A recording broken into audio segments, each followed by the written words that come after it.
deepest cuts I feel my faith. Now I believe there comes a time when everything just falls in line. We live and learn from our mistakes. The deepest cuts I feel my faith. Now I believe there comes a time when everything just falls in line. We live and learn from our mistakes. The deepest cuts I heal by faith. Now I believe. Oh, fire up. Oh, fire up. Oh, fire up. Oh, fire up, fire up, fire up. Now I believe there comes a time when everything just falls in line. We live and learn from our mistakes. The deepest cuts I heal by faith.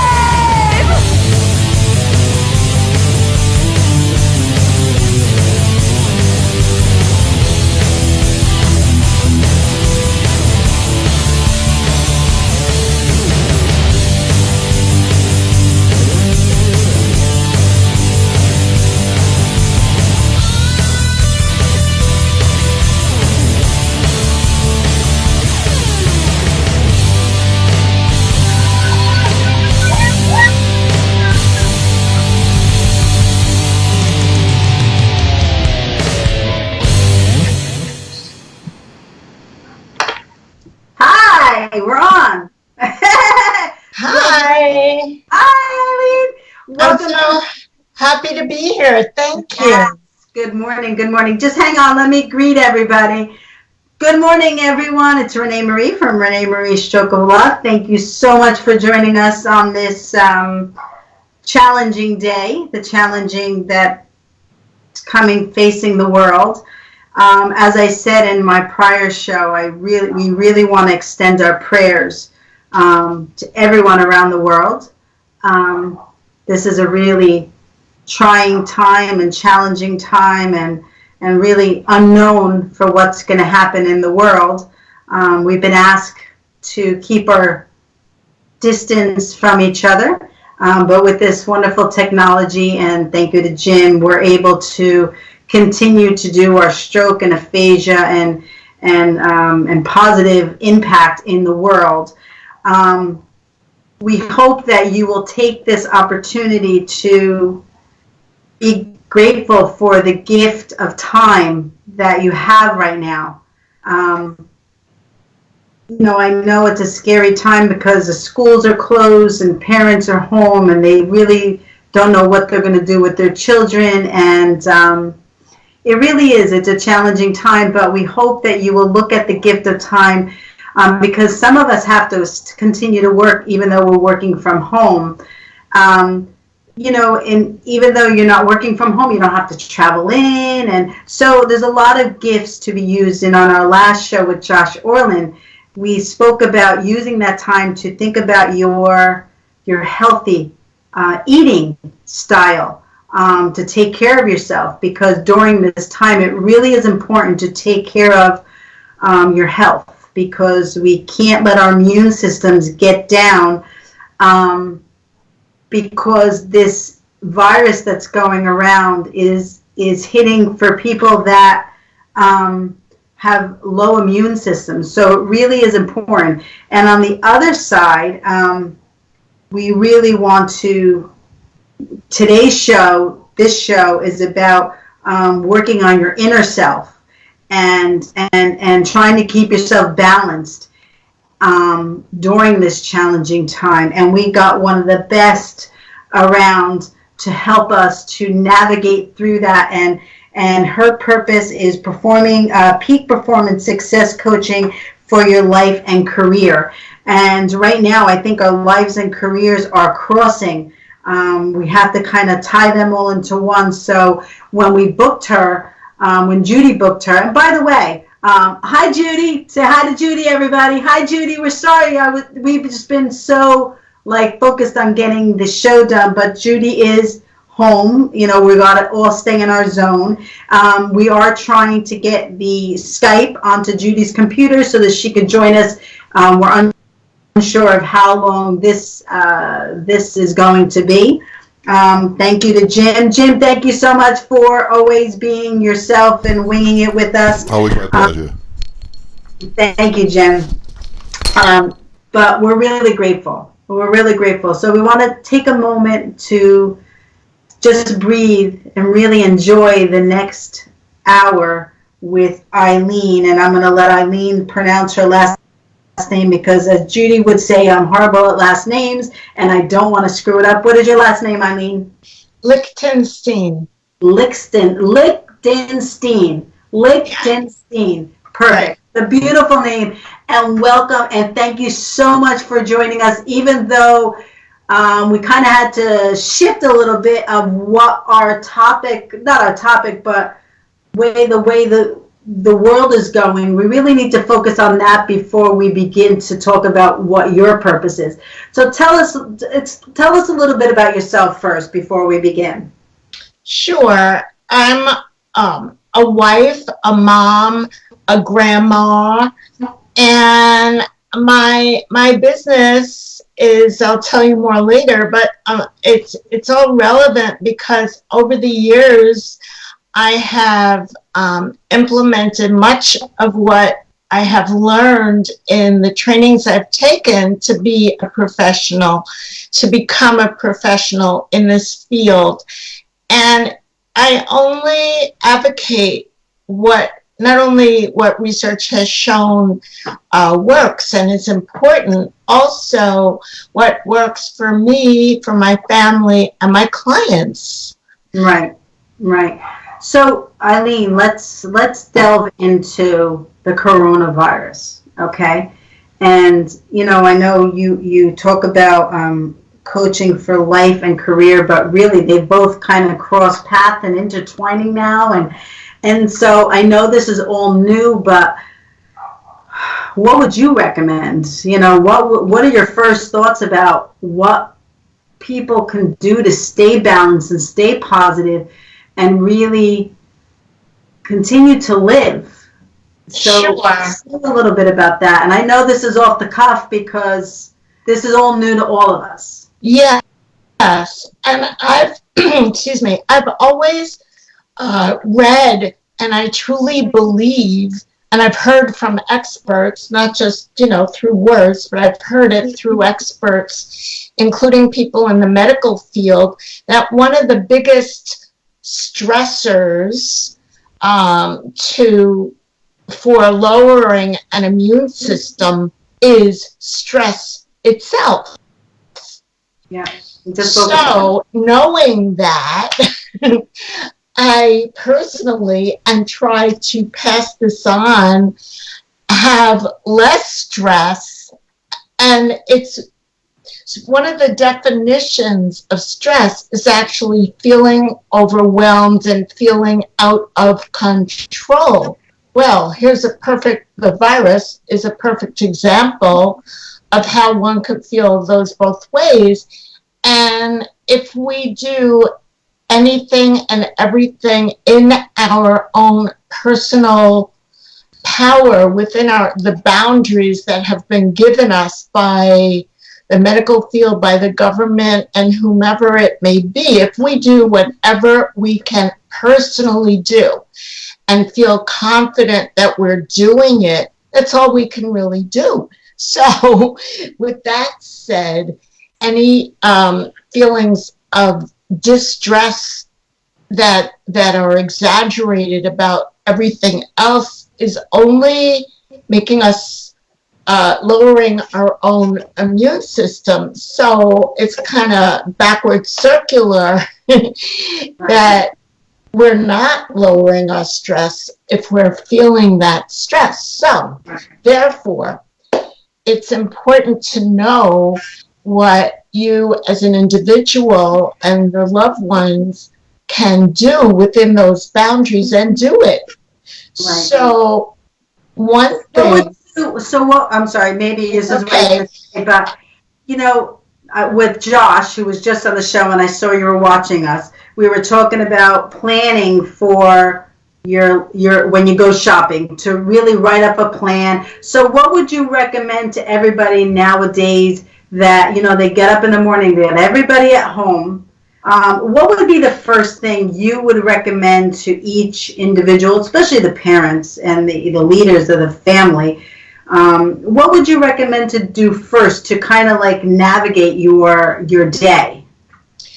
If possible, to be awake before all the others awaken, and just kind of get yourself together, so to speak, while possibly still in bed or just sitting up near the bed, and feeling grateful for everyone and everything that is good in your life. Yeah, yeah. Gratitude plays such a huge part. Let's talk about gratitude. What is gratitude like? Because I know Oprah Winfrey, I know like all the biggest leaders in the world, including yourself, talk about gratitude being such an important key to starting your day. And why is that, Eileen? Can you explain that? Is there a reason behind that? There certainly is, because in the moment anyone is feeling gratitude, it's impossible. It's been shown, research has shown scientifically, it's impossible to feel sadness in the same moment that you're feeling gratitude. And if you believe that, because the experts are saying it and have said it for quite a long time, then it can be very, very helpful in reducing stress. And just throughout the day, if you're feeling that you're going back into that sadness or focusing on some negative points, just stop and maybe do some relaxation breaths, the diaphragmatic breathing, and think of diaphragmatic breathing, just because I know that I know it, but the audience may not. That's great. They may need it right now. So help them navigate through that. Sure. So if you would put one hand on your middle, kind of under your ribs, and one hand on your upper chest. And as you inhale, you feel the lower area around your stomach, around your belly, expand as you inhale through your nose, if it's possible, if it's not stuffy. And it rises like a balloon, so to speak, filling up with air before your chest does.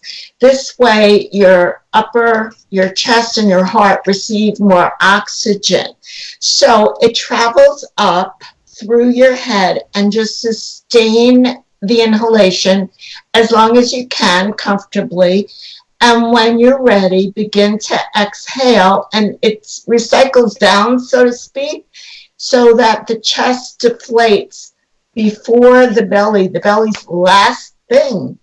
And it's really kind of easy when you practice it.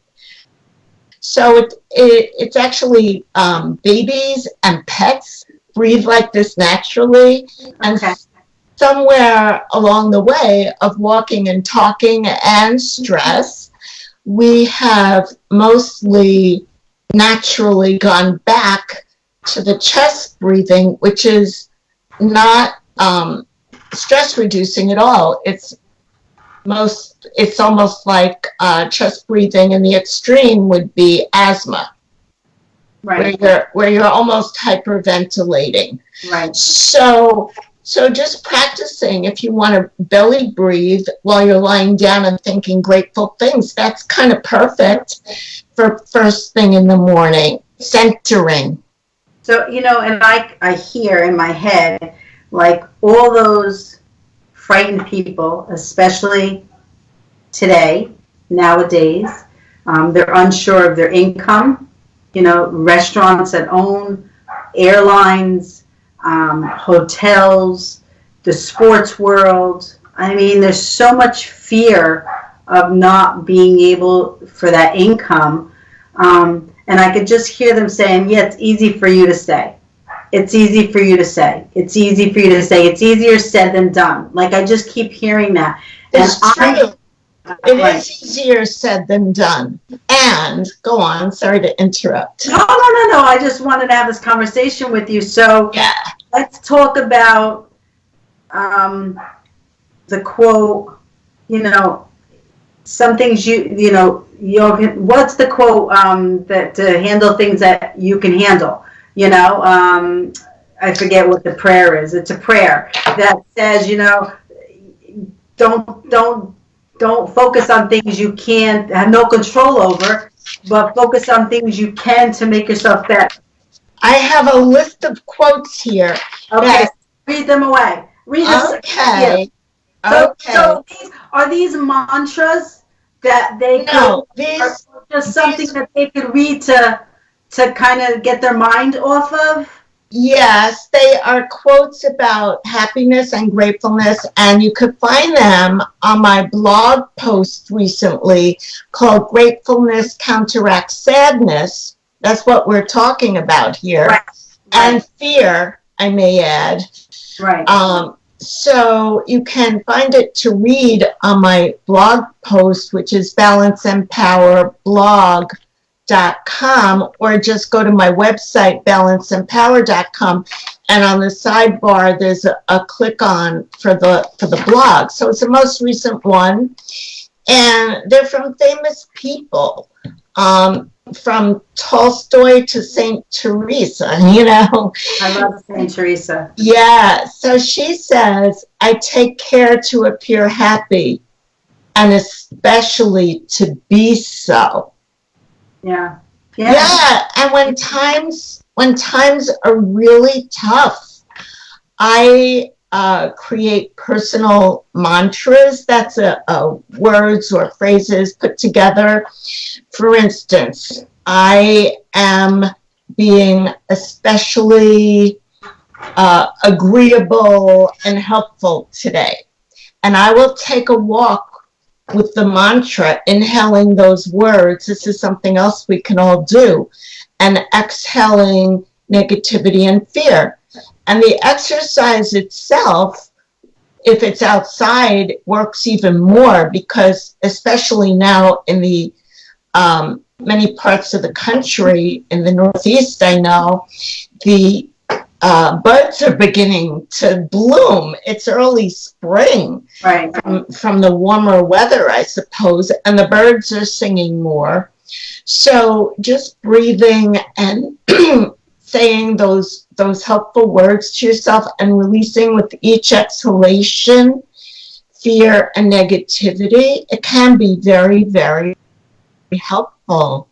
Right. And you have to find your way, because there is no choice in this. This isn't something we have a choice about.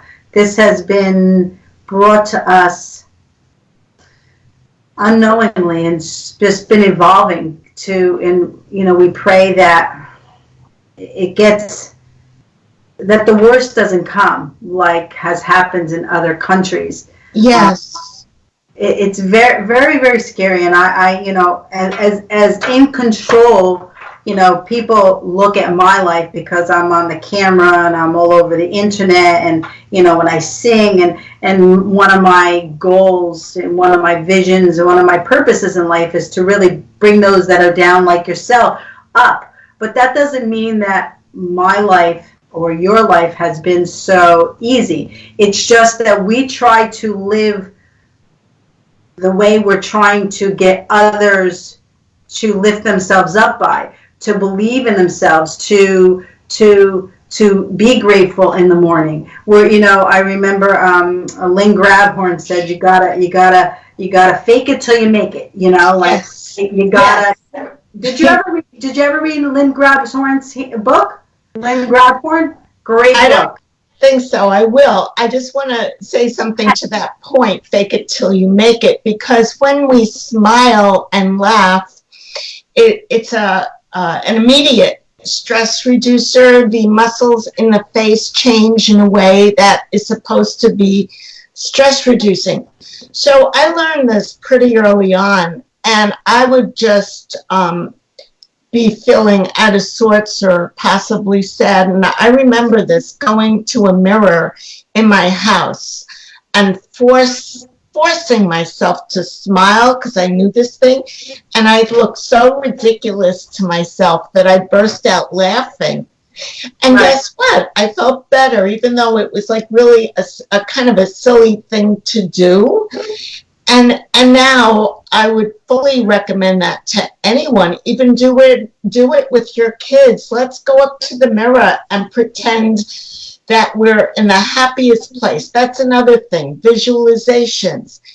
We all have some kind of, I'm quoting here, happy place, Right. where we've been maybe on a vacation at a local park or beach, or just in your own backyard, or wherever you may be, and just imagine it in your mind with all your sensory imaging. That means the look of it, the scent of the air, possible sounds if they're pleasant, like maybe the tide rolling in and out, or birds singing, and so on. And get that very clear above you, maybe even a little slideshow. Right. And close your eyes and feel safe in a seat, a chair, or lying down on your sofa or in your bed, and allow yourself to float on up into that, call it private vacation spot. Yeah. And allow yourself, without thinking I'm allowing myself, no, just prep yourself beforehand and allow yourself to feel as relaxed in that environment as you did back whenever it was. Yeah. So without any thoughts of past or future things or people that may be stressing you. And it's kind of natural for those thoughts, the negative thoughts, to kind of creep in at times and float through. So just as I say, see it like a passing cloud. You see it, you say, oh, a cloud, and let it move on. Let it go. That's like Dr. Wayne Dyer, In the Gap. Did you ever hear that? Yes, It's sure. a meditation. And he states exactly what you state, that you have to get into that zone where you're really not thinking about anything. It's called In the Gap. So, if somebody wanted to reach out to you, I know we're going to talk later on a little bit about your business, but if they need help in navigating through this, where could they reach you? Could they get you via email? Could they get you on the phone? Give your information now, because I know that sometimes we have to be off the beaten cuff because of this strange time, and somebody may be thinking, oh, I got to contact her. Yes. Get in touch with you. Thank you. First of all, my website, Balance and Power, balanceandpower.com, and all my contact info is there. You can fill out a little contact form on that gets emailed to me, and I will call you if you want me to, or just respond with email. You can call me. I offer a complimentary phone consult for about 20 minutes, and we could talk about whatever you want around this or something else, and explain how my sessions online more and more now. And also, I see a few people in my office in Nassau County in the RXR Plaza. I rent a space that is extremely clean. I actually met a client there yesterday, and I was very pleased to see how, even on a Saturday, we all, the practitioners who rented the spaces, brought our wipes and our cleaners, and we wiped everything down when we left. So during the week, the office staff takes care of that, but on the weekends. So, so if you feel like traveling and live in Nassau County, it's right in the RXR Plaza across from the Coliseum over there. Anyway, call me 516-623-4353. That's a landline. And if I'm not picking up, leave me a message. When is a good time to call you? So that's